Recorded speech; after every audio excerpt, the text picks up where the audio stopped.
All right, we are up. Hello and welcome to the first episode of Orange Peeling. Without further ado, let us begin.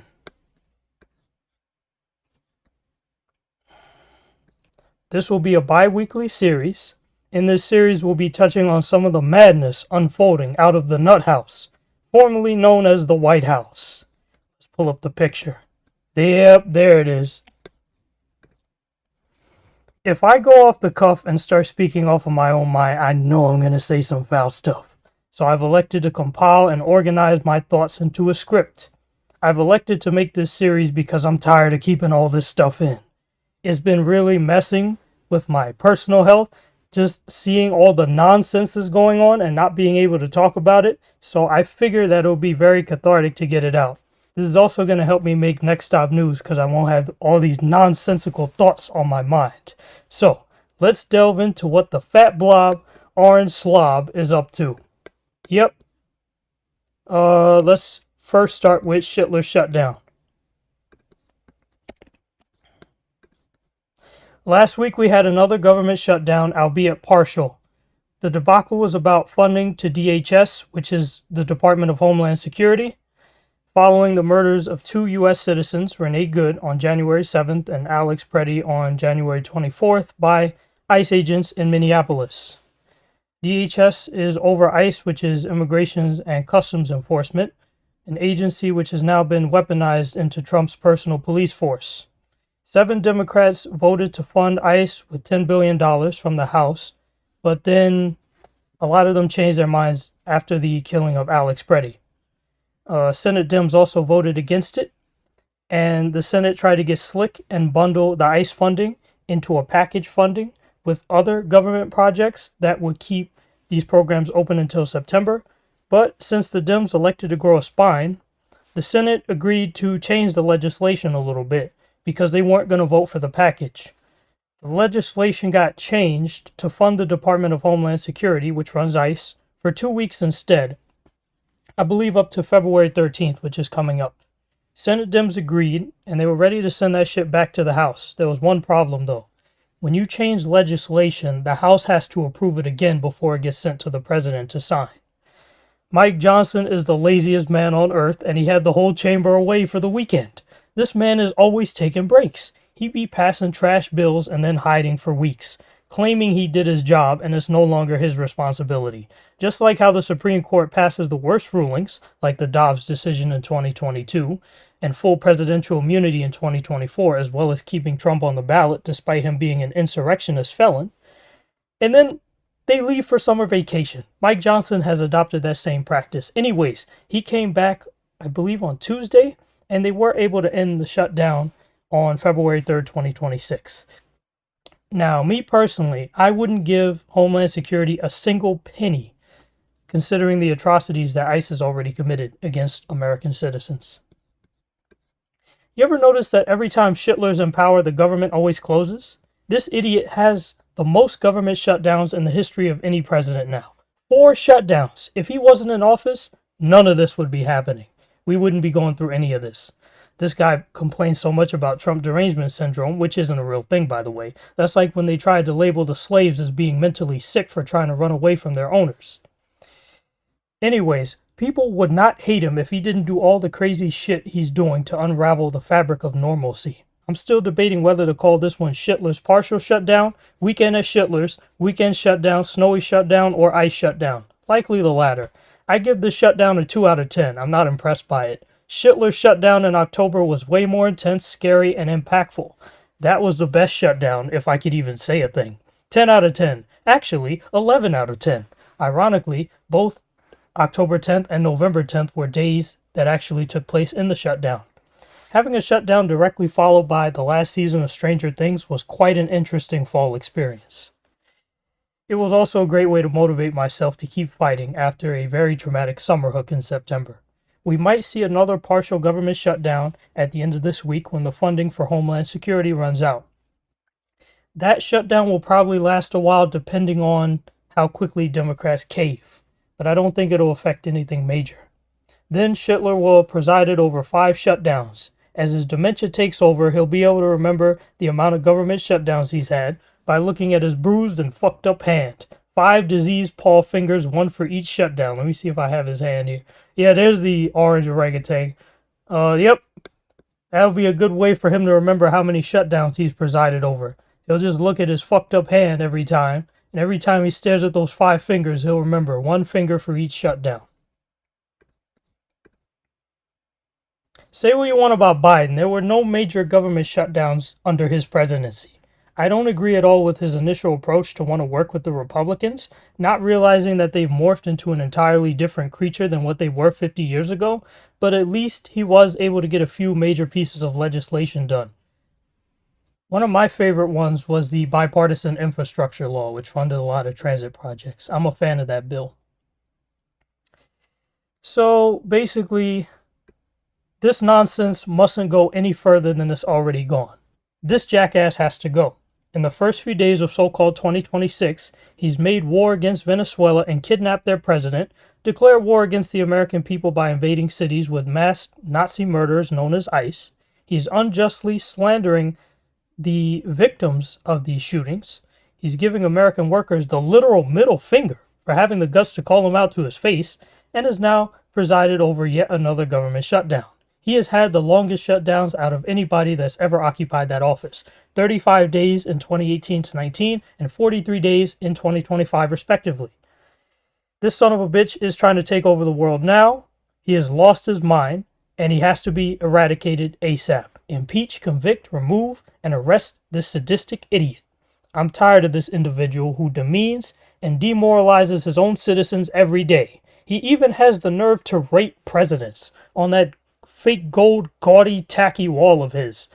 Then he gets mad when you call him out for his fascist tendencies. Even Human Rights Watch is saying that the U.S. is sliding into authoritarianism. Let's read that. Alright, let's do some reading. Sliding towards authoritarianism? Definitely. Trump administration has embraced a wide range of authoritarian tactics, policies, and actions that undermine human rights protections, as well as many key pillars of U.S. democracy. Pursued partly through a comprehensive and strategic effort to concentrate power in the executive, which is his branch, these actions ultimately threaten basic universal freedoms and rights of everyone in the United States and many across the world. Yep, it's not just a U.S. issue, it's a global issue. And the executive branch is supposed to contain 33% of the power within the government. The other 6-7 is maintained by the Senate/House and the judiciary. But they've yielded all their power to him because they're no longer Republicans anymore. These are maggots. Worst of the worst. So Human Rights Watch, they basically did a study which proves that the United States is sliding into authoritarianism, something we've known for a long time. I'm looking at a lot of cool articles here too. All right, let's go back to what I've written here. So I personally feel that the Democrats need to grow a spine and stand up to these Republican maggots. 2026 might be the last chance for voters to flush the toilet and get rid of all these pieces of shit. If they can't do it in November, they might not get another chance. Trump is already calling on Republicans to nationalize voting, and is very likely he'll send ICE to the polls to intimidate voters. He's already made attempts to undermine elections in the past, such as pressuring Brad Raffensperger for 11,780 votes in Georgia to even the score against Biden, and was trying to challenge results in other swing states, forming cases which got thrown out in 60 courts. He has floated a third term and even a fourth, and he has told his base that he doesn't care about them, he just wants their vote. He said to them he would have things so fixed that they wouldn't need to vote anymore. Wouldn't need to vote? What the hell does that mean? You know what it means.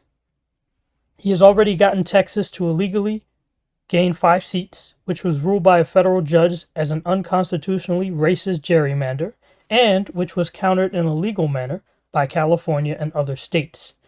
These guys know they're going to get floored due to their highly unpopular and destructive policies. But so much can happen between now and November, it's not funny. So we can't count on anything. Even if the Dems somehow get the House of Representatives again, we can't count on that. But even if they do, most of their time will be spent trying to put out the fires the maggots have caused rather than progressing forward. if the Republicans manage to pull off their midterm rigging scheme, you can say goodbye to normalcy in this country as the regime treads everyone underfoot. And keep in mind, I'm not even a Democrat. I'm just someone who does not like what this authoritarian fascist regime has been doing to the U.S. citizens. All right. Let's read some more. The New Yorker. Donald Trump already knows the 2026 election is rigged. On Monday, he phoned into the podcast of his former deputy FBI director, Jan Bongino, and announced that he wants to nationalize American elections in 15 crooked states, he claims. Wait, let me see if, is there a way to capture the window? And if so, yeah, let's show you. Okay. Let's get this clown off the screen for a second. There we go. Let's do some reading. I'll take myself off the screen as well. Oh, actually, you know what? I'll leave myself. It kind of looks weird. I'll leave myself and then I'll take myself. On Monday, he phoned into the podcast of his former deputy FBI director, Dan Bongino, and announced that he wants to nationalize American elections in 15 crooked states. He didn't say which ones. He later did, though, ahead of the upcoming midterms, in which most people in Washington these days, apparently Schittler himself, expect Republicans to suffer widespread losses. I even said this in my song. I basically said 2026, is going to be a wipeout. So you know that you should have kept your eyes out. Racist, criminal, helping his rich friends, amassing tens of billions to no end, getting that tear of money with dividends, finessing those crooks and criminals to the end. All right.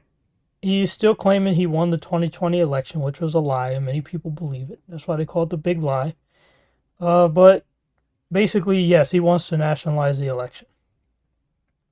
He's falsely saying that it's going to be rigged in order to claim victory when he loses. Trump will definitely be on the ballot in November in terms of his candidates. When they vote against the Republican candidates, they're going to be indirectly voting against him as well. Excuse me. He says here, I will accept the results of the election only if I think that is fair. That's what he said about 2020, and we see how that went. So you know he's going to falsely claim that it's rigged. Oh, I tell you, this is some crazy stuff here. And then Tulsi Gabbard showing up in Georgia? What kind of intimidation tactic is that? It's crazy. I tell you. This guy here. Okay. Let's go back to the slideshow. Let's X out of there. Slideshow. There we are. Alright, what else do we have to talk about? First Amendment. Trump's January 30th arrest of Don Lemon using Pam Bondi's Department of Justice was presumptuous as hell. Definitely an assault on the First Amendment, not that the Constitution matters in government anymore. And he's talking about suing Trevor Noah for a joke that he told? The man is sick. If you don't flush the toilet in November, we'll see more arrests of journalists and more violations of the Constitution. Let's read the First Amendment in case people forgot. Congress shall make no law respecting an establishment of religion or prohibiting the free exercise thereof, or abridging the freedom of speech or of the press, or the right of the people to peaceably assemble and to petition the government for a redress of grievances. Right now I'm exercising my First Amendment right for freedom of speech and petitioning the government. Tired of keeping quiet about this. I wanted to do this last year. That's how long I wanted to do this series, but better late than never. They're falsely trying to say that Don Lemon intruded on a church ceremony and even charged him with the Ku Klux Klan Act. But he was not intruding. He was merely covering the event as an act of journalism. Should they have gone into the church? Well, maybe not. But then again, ICE went into Minneapolis illegally and started killing people, so it's fair game. Trump violates this amendment all the time. He probably don't even know what it says.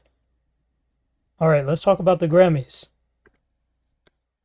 Okay, this is the Super Bowl, but I'll use this picture when talking about the Grammys as well. The Grammys on February 1st did a great job condemning Trump. Bad Bunny demanded that ICE get out when he accepted his Grammy.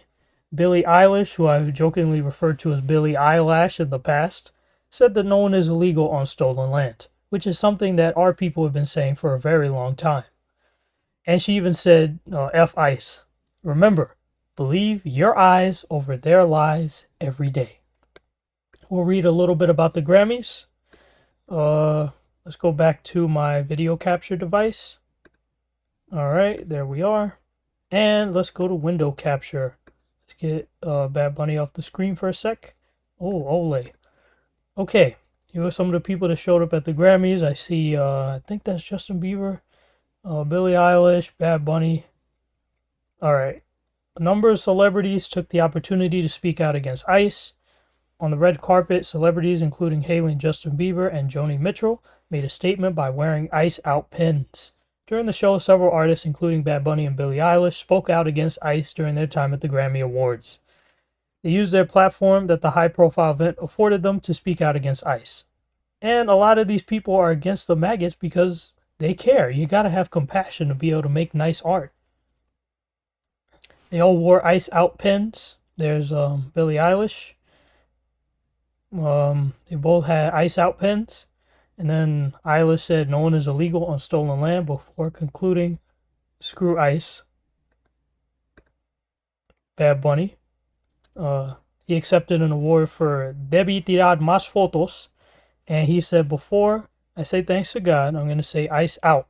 We're not savages. We're not animals. We're not aliens. We are humans and we are Americans. We are essentially a people that were kidnapped.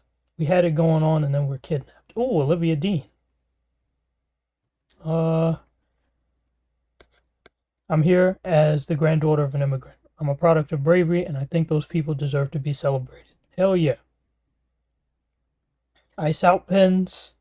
Just wanted to say screw ICE, yeah, baby. Yeah. Only ice we like is with our snow, that's it.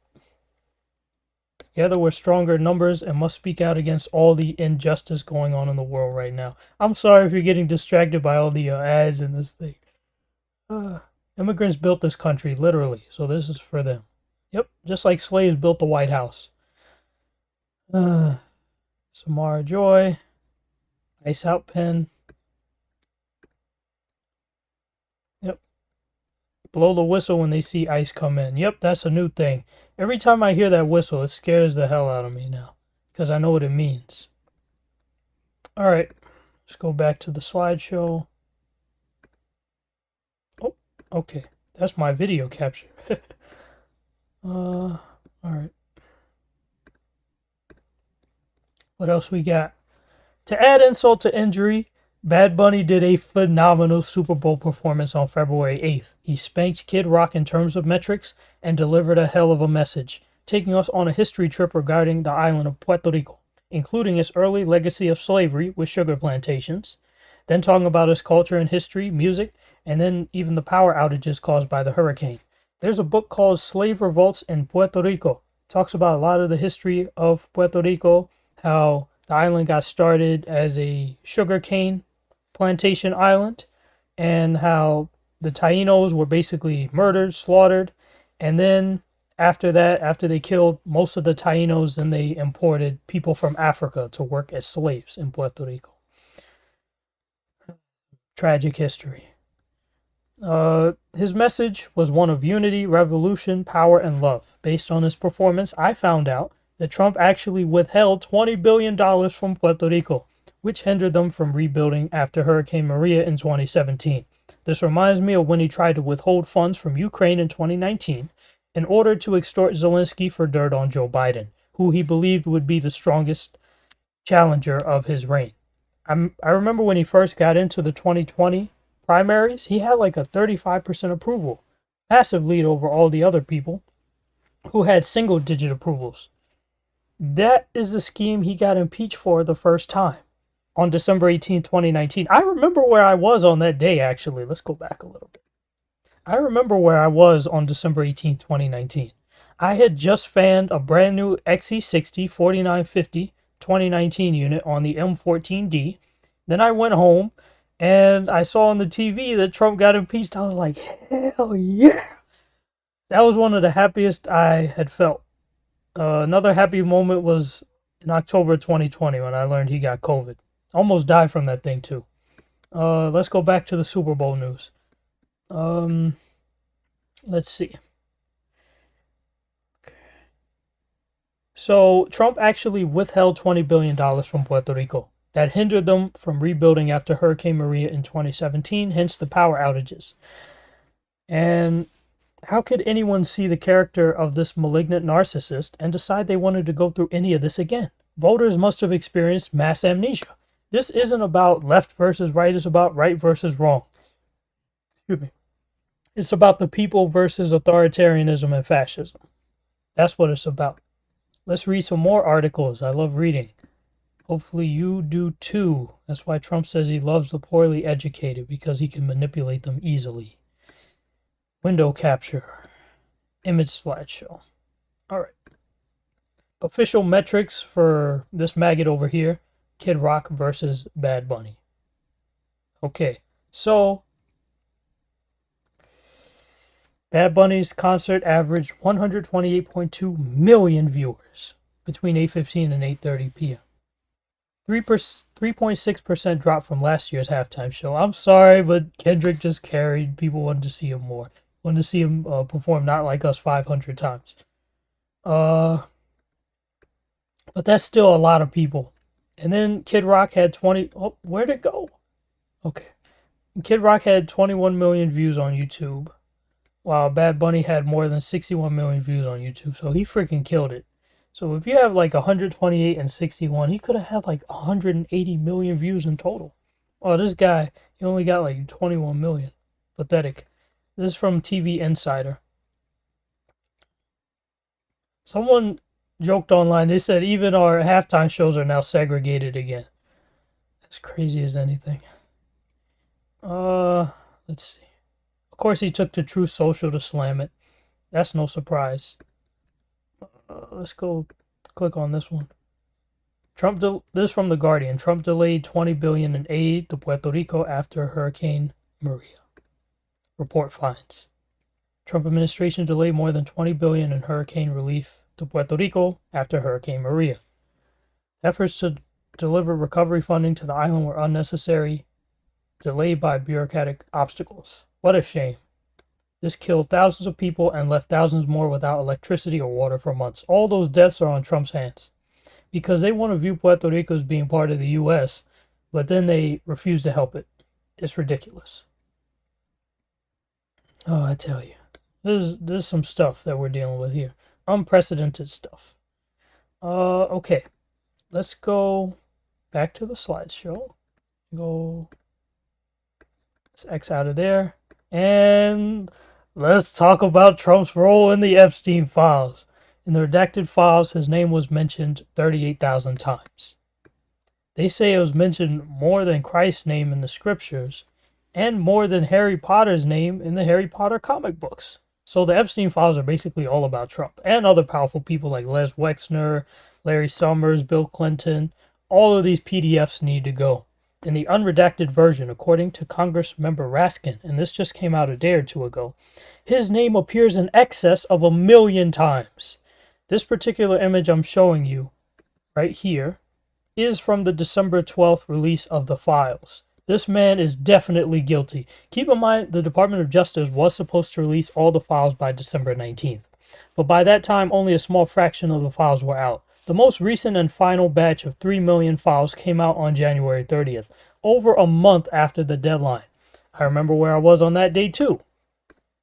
On January 30th, I was in Midtown fanning the new 2025-26 Prevost at College Point and catching a brand new R211A delivery, 3680 to 3689. I had even seen 3686 be delivered. That was fantastic. I had to crunch over all this frozen hard-packed snow. It was incredible. And shout out to South Brooklyn because y'all got a new gate now. That gate is phenomenal. It allows you to take incredible pictures. Anyways, let's get back to the topic at hand. Some speculate that the most recent release of the Epstein files was actually blackmail by... Okay, I'm not going to get into that, but you know what I'm saying. That Trump was supposed to bomb a specific country on behalf of another country, and then because he didn't do that, you know who elected to release some dirt on him. I'll leave that theory alone right now, but I do believe it. This video is not the place for that, though. In these files, Trump is accused of doing some horrific shit, including SA, genitalia inspection, and unmarked burials on his golf course, as well as oral. Also, several high-level individuals are implicated. In other news, let's go to this one. Oh yeah, by the way, this is Trump's best friend. My family says that Trump doesn't have a friend like how he had with Epstein. He doesn't have a head honcho. Not even Dak, dusty ass cracker JD Vance. Because that's not really his friend. That's just his employee. It's just someone he uses. And he would throw him under the bus when given the chance as well. But no, Epstein, that was Trump's best friend. He definitely did this stuff. You're telling me this is a man with no morals. Even Epstein said that this is the worst man that he's ever met. You're telling me that this guy is going to pass up the opportunity to do some horrific things to young girls? No, he definitely did. He definitely did. All right, next piece of news. There's currently a sewage spill in the Potomac River. Well, DC is a cesspool right now anyway, so it tracks. I went to Washington in 2021 to fan the Dash Neo plans. Sadly, I come a week or two too late to actually see the remaining WMATA Orion 7 CNGs. However, right now, I wouldn't want to see DC right now. Wouldn't want to go there. It's a cesspool. I'll probably go there if things get better, but definitely not right now. Right now, it's overrun with maggots and ghouls. Right now, I feel like New York is kind of the best city to live in at the moment, as well as the Great Lakes cities like Detroit, Michigan, Minneapolis. Minneapolis, they got some resolve. I love it. They got some strong resolve. Of course, things will likely change in New York in the coming months once Hitler militarizes us. All right, let's talk about the pipe spill a little bit more. I'm going to do some more reading. Oh yeah, I'll be addressing comments at the end of the stream, by the way. Window capture. Get that off. Okay, NPR. What we know about the massive sewage leak in the Potomac River is leaked 243 million gallons of wastewater into the Potomac River. It could take months to repair, and I know it's not a priority for this administration, so it's not going to happen anytime soon. It pumped millions of gallons of wastewater into the Potomac River about 8 miles from the White House. The stench is literally reeking from the White House. It's just like Stranger Things. Like in the Upside Down, you had, in season 2, you had tunnels spreading from the Upside Down, which we now know that Vecna used will to make. The rot was coming from Hawkins' lab itself and then stretching outward. That's how the rot is coming from the White House and stretching outward. The damage is worse than initially thought after officials found a massive blockage in the ruptured pipe.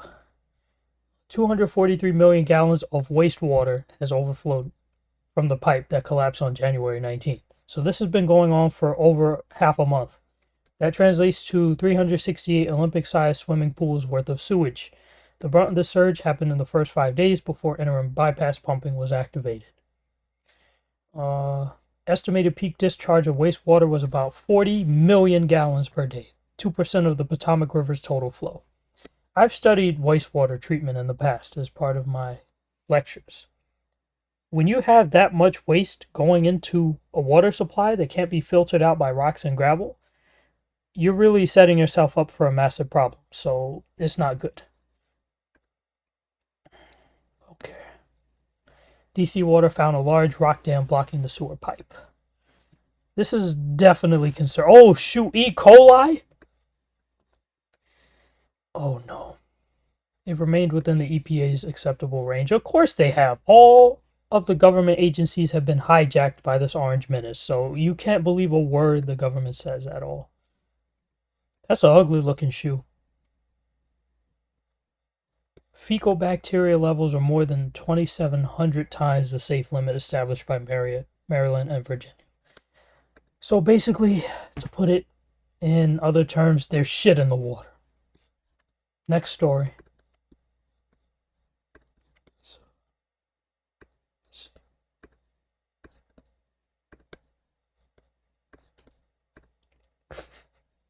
Alright, you already know about this one. Speaking of New York, let's dive into Trump's latest pathetic move. He has frozen $16 billion in funds allotted to the Gateway Tunnel project. Money that has already been allocated by the federal government, which is illegal for him to do. And it goes back to the first impeachment. This is the same thing he tried to do against Zelensky. Oh, I'm not going to give money to Ukraine. Fucking hands. Oh, I'm not going to give money to Ukraine unless you give me dirt on Joe Biden.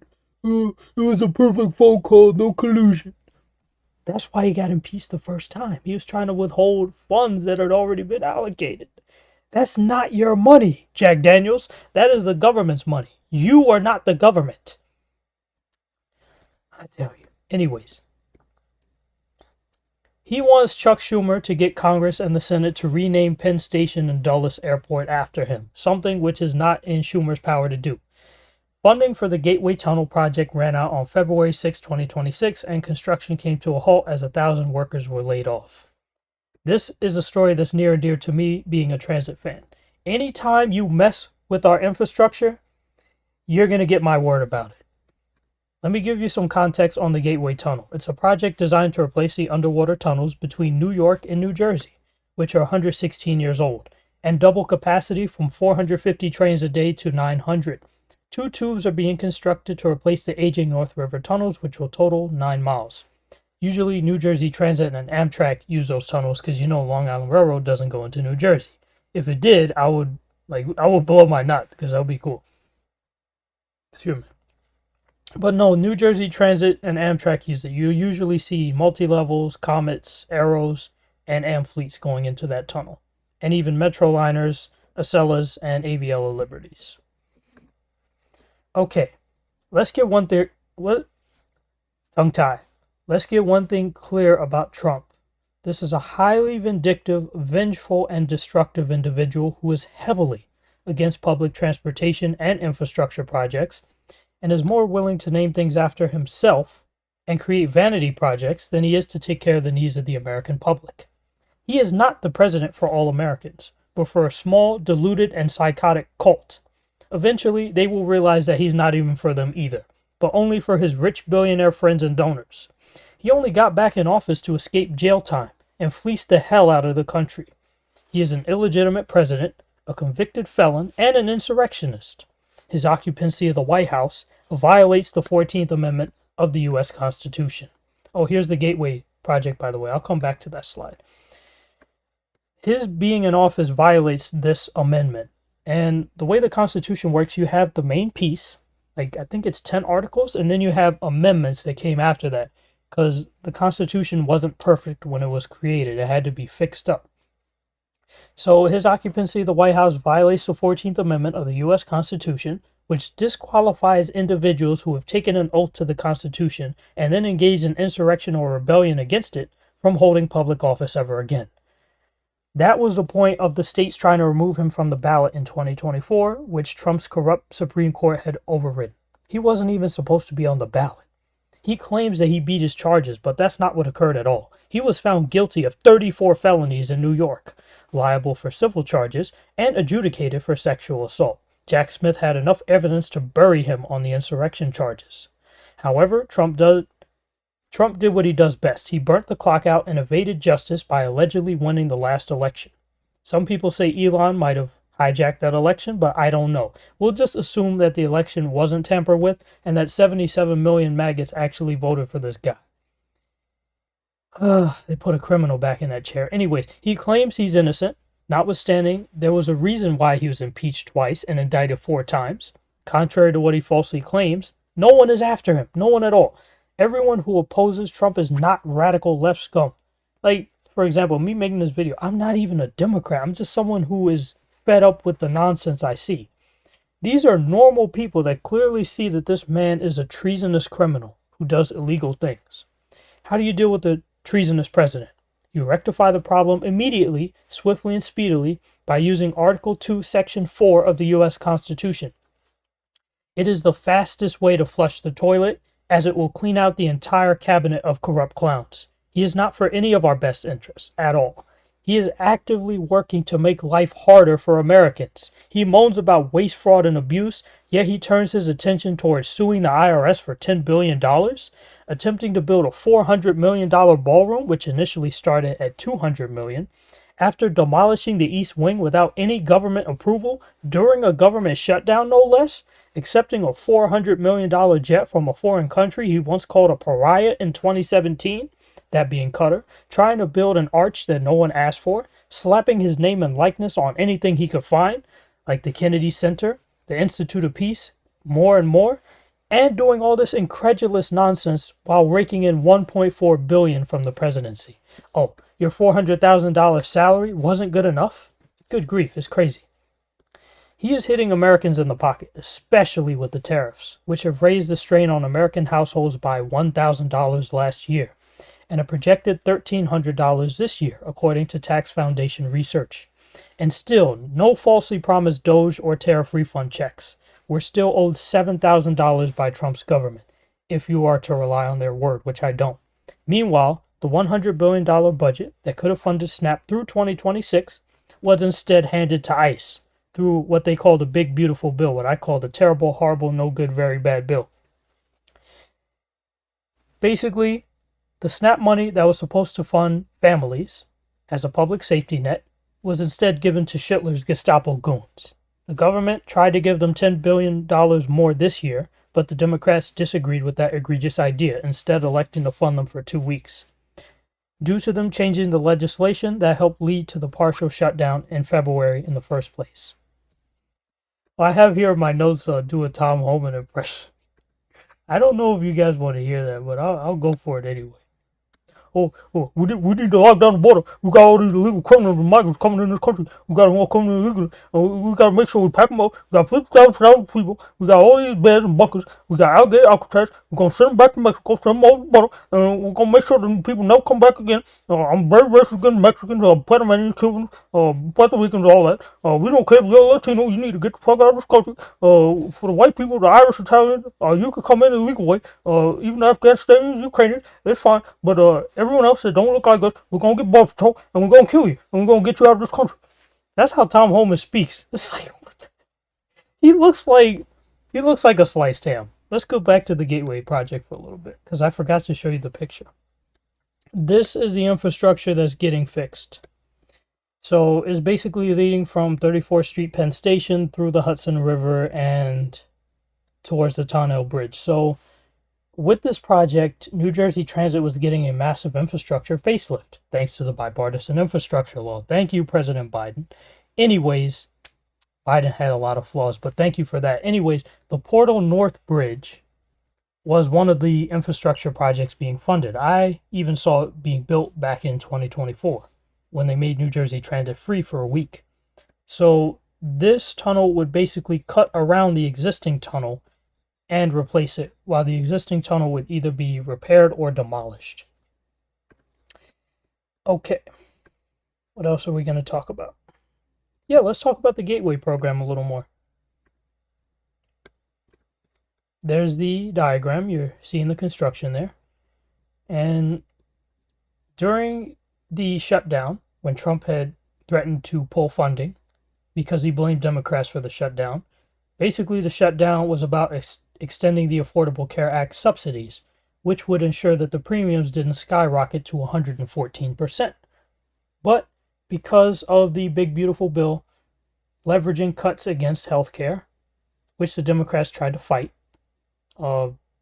unsuccessfully by the way, because of the fact that Republicans oppose healthcare, ACA premiums skyrocketed by 114% in the start of the new year. Anyways, Gateway Project. It says here, construction of the Hudson Tunnel project is temporarily suspended because the project's federal funding is paused. Thanks a lot, Trump. Darn idiot. Let's see. We're going to switch windows again. You notice that they don't use partisan language in here? But the White House did when the government was shut down for 43 days. Oh, Democrats shut down the government. Well, you created the conditions for that shutdown to happen. If you weren't in office, that never would have happened. Anyways, Gateway Tunnel Project. Hudson Tunnel Project, also known as. 9 new miles of passenger rail track, and rehabilitating the North River Tunnel. Okay, so it's not going to be demolished. It's going to be fixed. But this will be a temporary workaround. I hope they keep it in service and just keep both tunnels active. That would be really cool. They even give you a diagram of each phase. That's cool. Utility relocation, Palisades Tunnel. Diving under the Hudson River.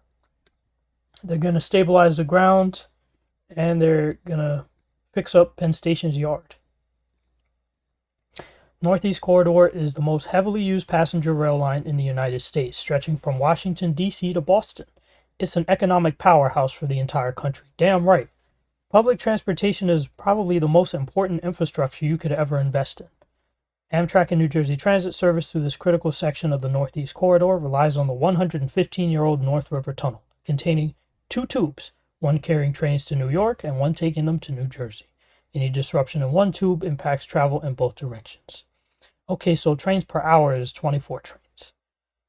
But when one tube is open, that reduces capacity by 25% because then you have to have trains going to New Jersey and from New Jersey on the same tunnel.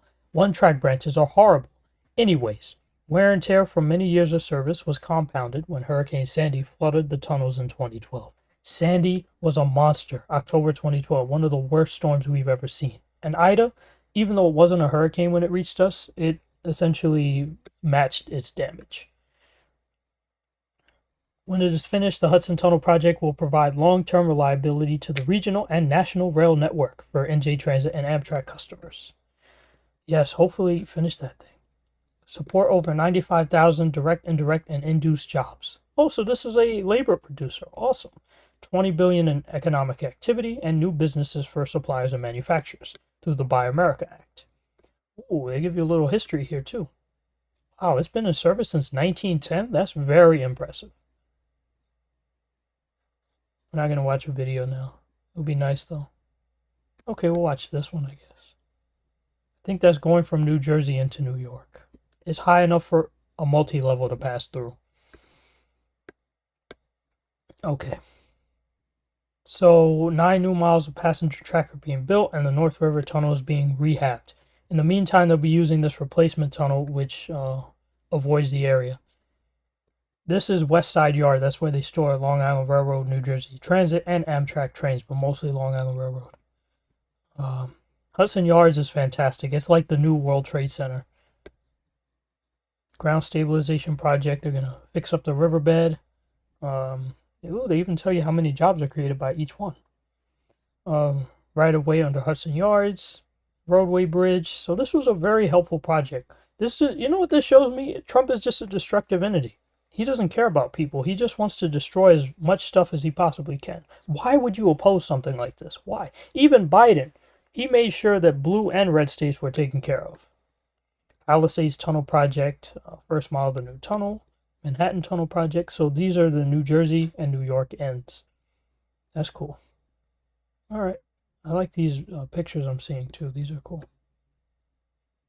Nice, nice, nice. Oh, this will handle over 200,000 trips a day. That's a lot of souls being moved. Let's switch.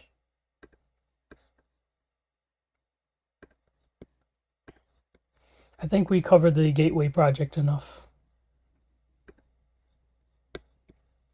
So the point of the Gateway funding being held up is because Trump wants Penn Station to be renamed after him. He wants it to be called Trump Station. I jokingly put here Shittler Station. This is pathetic. You know what? We could read one more article. Yeah, let's read another article.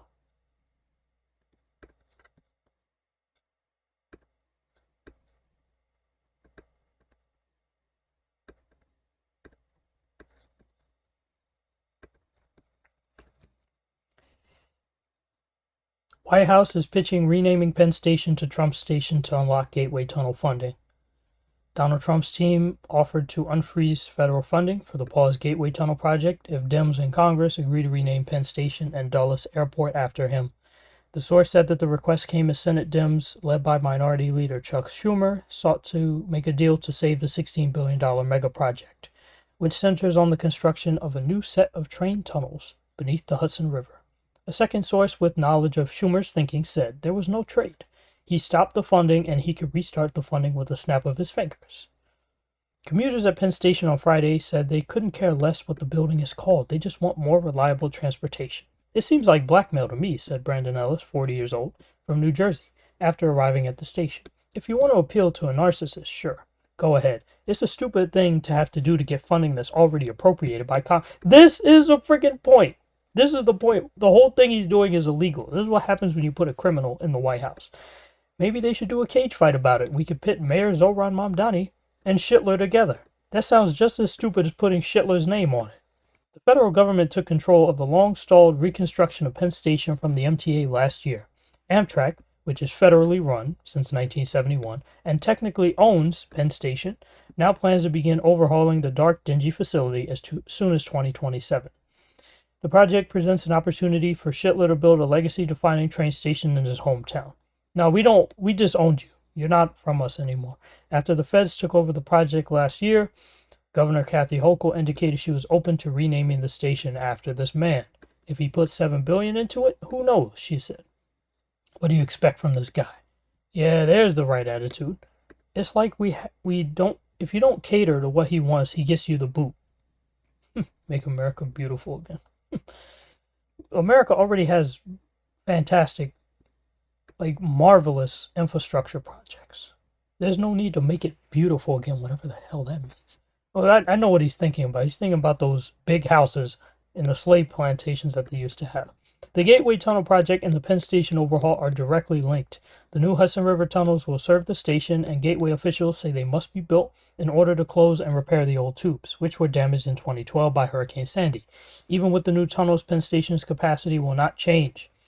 In order to handle more train traffic, the transit hub would need to be renovated to hold more tracks and platforms. That's going to be hard. We already got a 21-track limit. Long Island Railroad and New Jersey Transit would need to team up for a through-running system where both railroads share tracks and travel through Penn instead of stopping at the station and turning around. Through-running would be crazy. You have a New Jersey Transit train going from Trenton to Port Jefferson. You know what? That makes me want to introduce through-running in Customia. Anyways, that's not the point. Andy Byfer, who's overseeing the Penn Station rebuild for Trump, says he has no plans to expand the station to the south. He has promoted through running as a solution for the station. Wait, Train Daddy works for Trump now? They even got you too? Damn it, man. Damn. That's crazy. All right, let's talk about the bridge. Okay. Oh, I'm still on the, okay, I know where I am. Yeah, we'll just go to Politico. Trump threatens to block opening of the new Michigan-Canada bridge. Fumed about the project in a social media post demanding fairness and respect from Canada. He threatened Monday to block a new bridge connecting the U.S. and Canada, citing the country's perceived hostility towards the U.S. and relations with China. What do you mean hostility? Bro, Canada is one of the nicest nations on earth. Talking about hostility. The Gordie Howe International Bridge, which is expected to open in early 2026, is set to be the only bridge allowing for foot and bike traffic between Detroit and Windsor, Ontario. But Trump threw the project's fate into peril. I will not allow this bridge to open until the U.S. is fully compensated for everything we have given. And also importantly, Canada treats the United States with the fairness and respect we deserve. Construction on the bridge over the Detroit River, which is named for the late legendary Canadian hockey player Gordie Howe, who played for the Detroit Red Wings, began in 2018, so it's been in progress for like 7 to 8 years now. And Canada's going to maintain the bridge, so what is Trump's problem? He wants to make Canada a 51st state. Oh, of course he does. Are they going to get the Golden Dome too? He's going to impose 100% tariff. What Canada should just say is, we don't need the United States, we'll just deal with other players. Path forward isn't deconstructing established trade corridors, it's building bridges. I tell you, this is crazy. He lamented in Monday's post that former President Obama stupidly gave Canada a waiver so that they could get around the Buy American Act and not use any American products, including our steel. While the Obama administration granted Michigan the initial presidential permit allowing construction, Trump supported the project during his first administration. That tells you this guy's in cognitive decline. He is even opposing stuff that he did the first time.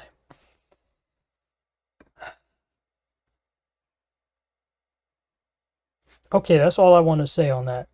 Let's go back to the slideshow. There's the bridge there. It's been in progress for 7 years. He's even threatening to block this opening. It's clear he wants to punish blue states for opposing him. He already pulled out of the World Health Organization, and blue states had to oppose him by getting back into the World Health Organization. I'm not waging war against Trump. He has waged war against us. He has declared war against all United States citizens the moment he stepped back in that chair. It's time for us to fight back against him through legal opposition. All right, let's talk about the ballroom. It might not even get built. If that's the case, he tore down a piece of the White House for absolutely nothing. Let's deal with this Fox article. I know Fox is heavily biased, so I'll just brace myself. Okay. Federal court may rule soon on White House ballroom reconstruction.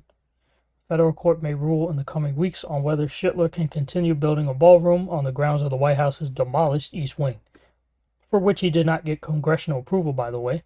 Senior Judge Richard Leon of Washington's District Court said last month that he expects to decide in February whether to issue a preliminary injunction against the Trump administration, which has knocked down the century-old wing, 123 years old, by the way, to erect a 90,000 square foot ballroom. The National Trust for Historic Preservation. Let me just get myself off there. The National Trust for Historic Preservation, a nonprofit dedicated to preserving historic places, sued Trump and several members of his administration in December. The organization asked Leon to halt the ballroom's construction until federal agencies have approved the plans. An environmental study has been conducted and Congress has authorized the building. So these are the three things that would have to happen for Trump to build it. Federal agencies will have to approve the plans, which he didn't get. An environmental study would have to be conducted on the land. You would have to survey the land, see if it's even feasible to build this thing, and Congress would have to authorize it. So basically, Trump just demolished a building with no proper plan. He didn't even have the dimensions, the metrics, the materials, the scaling, the engineering. None of that was locked down when he demolished the East Wing. If President Obama did that, they would have had a field day with that. Anyways, the Trump administration's alleged failure to follow multiple laws governing White House construction necessitated. They did so without seeking approval from Congress, without requesting review and approval, and without oversight of development in the nation's capital. Within days, the East Wing and its colonnade, a version of which was first built on the site during Thomas Jefferson's presidency, were completely destroyed. I'll show you. That's when they demolished the East Wing, right there. Oh, this liar here, Lion Levitt. That's what the ballroom is slated to look like. It's mad gaudy, it's tacky. That's the outside of the ballroom. He already tore up the Rose Garden, by the way. Yep, that's where the East Wing used to be, in that corner there. Now it no longer exists. Now it's been demolished. Oh man, I tell you. Demolishing pieces of the White House. Delivering speeches in front of white crowds 2026, you know it's gonna be a wipeout. So you know that you should have kept your eyes out. Racist, criminal, helping his rich friends, amassing tens of billions to no end. Getting that tariff money with dividends and finessing those customers until the end. They should make him rebuild the East Wing. I forgot I added that. Let's see here. Alright, we're going to end the show on a high note. Let's contrast Schittler with a benevolent politician, that being none other than Mayor Zohran Mamdani. Okay. I'm going to let that car outside pass by before I keep talking. Alright, Mayor Mamdani is an awesome mayor. He feels that New York City should be for all New Yorkers. In his first month alone, he has promoted bike safety, advocated for rent freezes and cuts on junk fees through bold legislation, and even helped raise awareness during the Great Blizzard of 2026 by putting out promotional videos, like the sanitation video he did, and also shoveling snow himself. He's not afraid to get his hands dirty.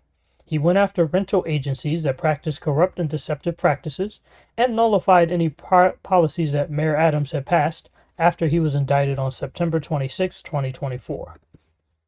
Because criminals shouldn't get to write legislation. Mayor Mamdani is providing a glimmer of hope in a sea of darkness by offering compassion to his constituents. He is offsetting this wave of chaos we've been subjected to over this past year. And let's read some final articles here.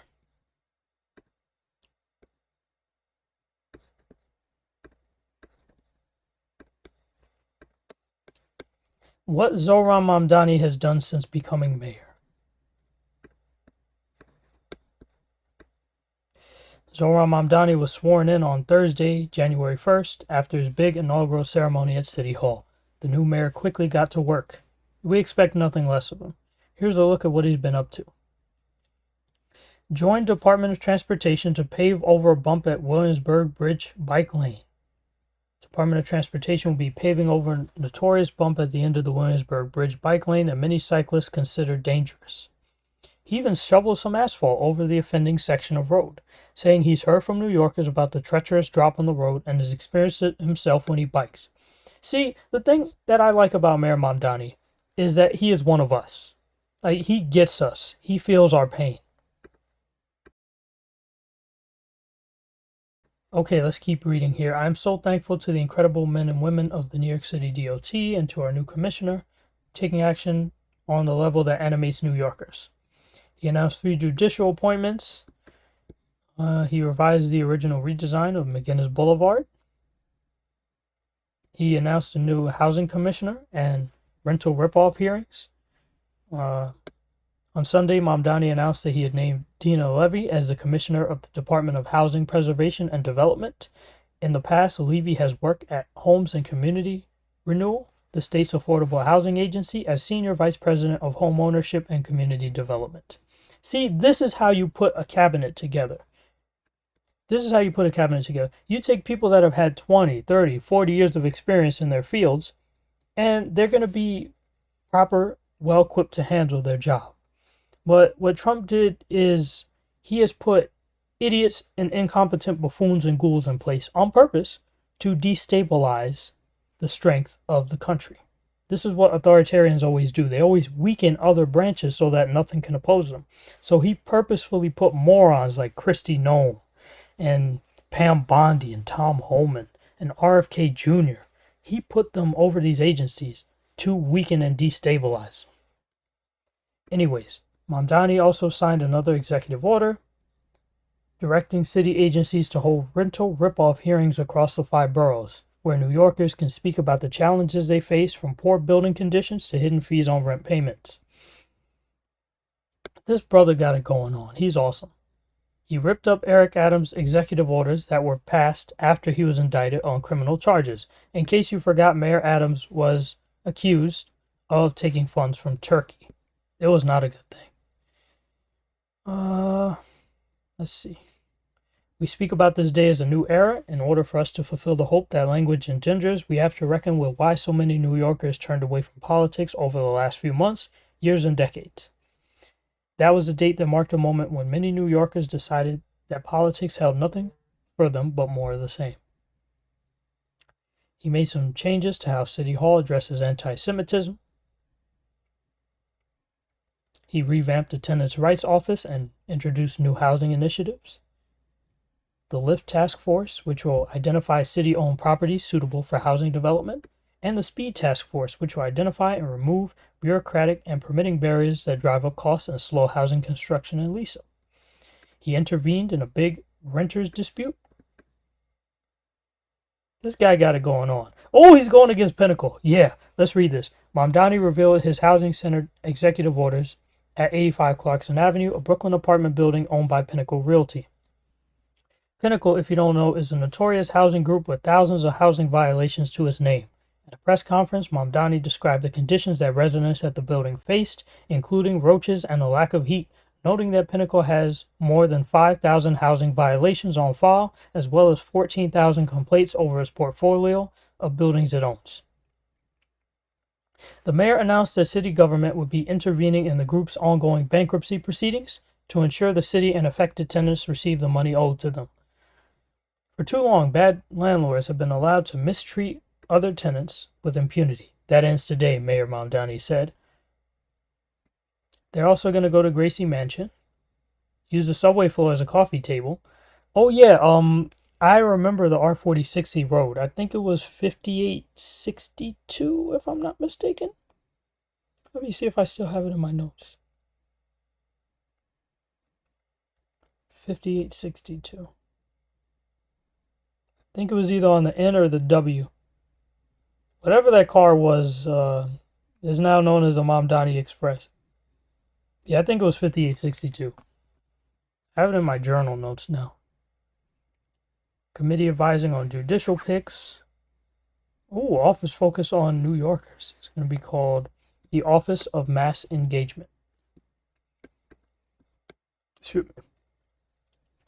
Under his leadership, the Mamdani campaign has mobilized 100,000 volunteers who knocked on 3 million doors. He was really getting down on the ground.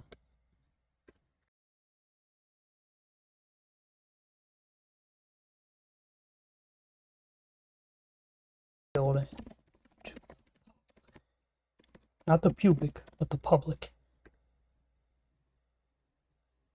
Mayor Zohran Mamdani announced that the 36th-floor cupola and roof of the David N. Dinkins Municipal Building, 1 Center Street, will be open to the public for free in honor of Black History Month. Guided tours beginning in June 2026.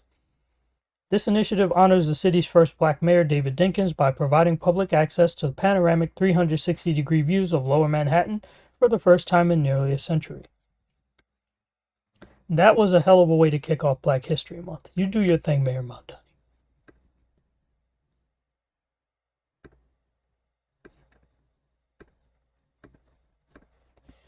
Okay. So basically, Mayor Mamdani is offsetting the wave of chaos we've been subjected to over the past year. And we'll read one more article about him.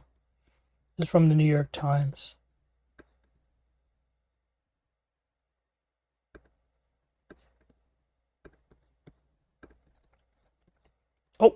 Oh, it's no longer free. Wait, let me see if I reload it. Yeah, 31-day challenge showing voters they were right to believe. All right, I'm not making an account for that, so I guess that's the end of this video. And we'll give our shout outs. I'll read comments and then we'll end it.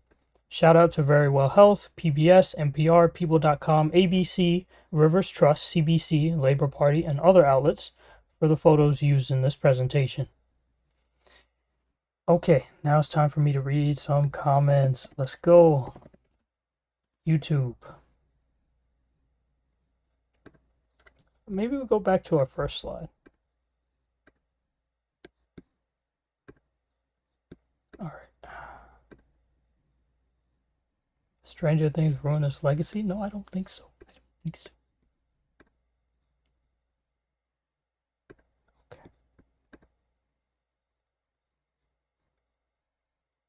All right, now we're live, and I'll be reading comments. Let's see what we have here. Feels so good getting this off my chest. It's cathartic. All right.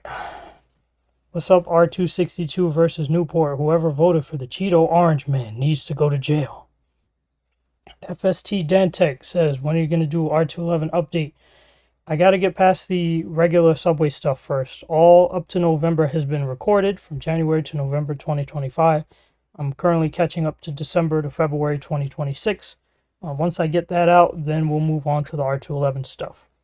Thankfully, I already have the information for the R211s compiled from June to February, so it won't be hard for me to restart that series. But the subway updates are next, as well as the January recap. Let's see. Alright, I guess that was it. And the R is undergoing a GO this weekend. That's cool. That's mad cool. Alright. Let's do our outro. Thank you guys for tuning in. Hope you enjoyed. Let's tear up this tangerine with the facts. always remember, truth is the enemy of lies. See you for the snow runs. I'm about to go do that right now. Peace out.